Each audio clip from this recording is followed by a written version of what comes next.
This video is an introduction to normal distribution. So what is normal distribution?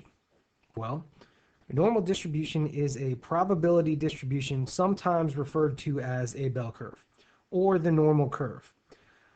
It represents a data set that is symmetric about the mean and is equally distributed, basically meaning that you have the majority of your data around the mean, and that 50% of the data is above the mean and 50% of the data is below the mean. All right, so we can take a look at the graph we have here and see, remembering that mu, or the Greek letter mu, represents the mean. So right in the middle of the graph we have our mean, and about half the data is above the mean, half the data is below the mean.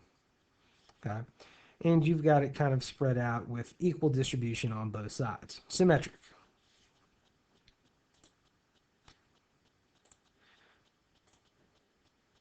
Many real-life situations fit the model for normal distribution.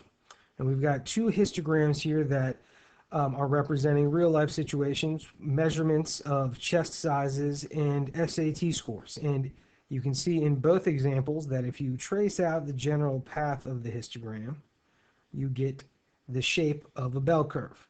All right, and with our SAT scores, same idea. Both of those roughly resemble a normal curve. Data sets that follow normal distribution have characteristics that we can use. And this is why we like noticing and paying attention to this symmetric type of relationship. Basically, the characteristics that apply to all normal curves or normal distribution sets are as follows. First, the total area under the relative normal curve is 1. And as a reminder, 1 is 100%. So 100%, or a probability of 1, means that 100% of the data falls underneath this curve. About 68% of the data lies within 1 standard deviation of the mean. All right, so our mean, 1 standard deviation above and 1 standard deviation below is 68%. Okay, 68%, remember, as a decimal, is 0.68. We will need to make that conversion later on. You can just move the decimal 2 over to the left to go from percent to a decimal, or in the opposite direction to go from a decimal to a percent.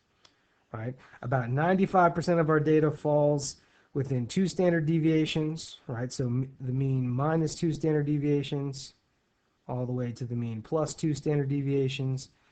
And 99.7% of our information falls within 3 standard deviations of the mean, which leaves a little bit of the data outside, right? About 0.3% of our information will not fall within 99.7. That would be kind of what you consider your outliers. All right, so let's not forget that 95% as a decimal would be 0.95, and that 99.7% would be 0.997 as a decimal. All right, we can probably understand the situation a little bit better as a percent, but when we're calculating, we will need the decimal.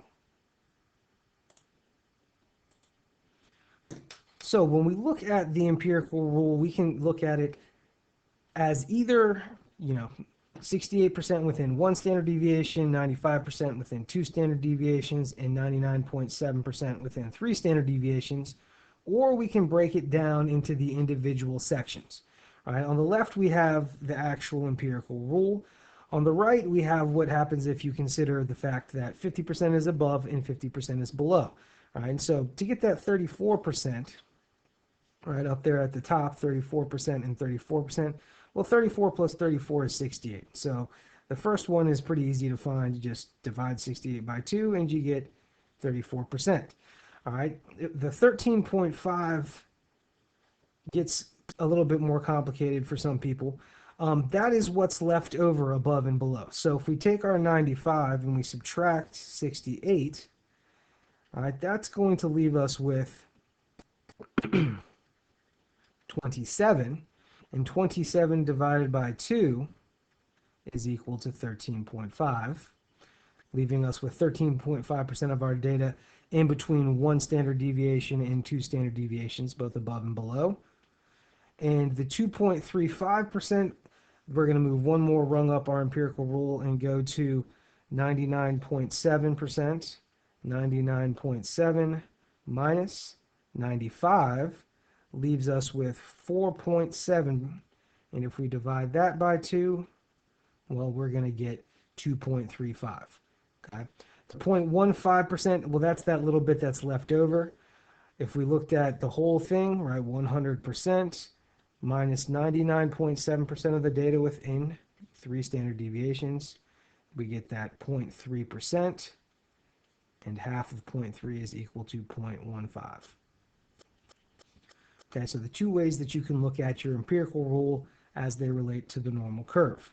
Once we know the actual values of the mean and the standard deviations, we can relate this to actual values within the data set.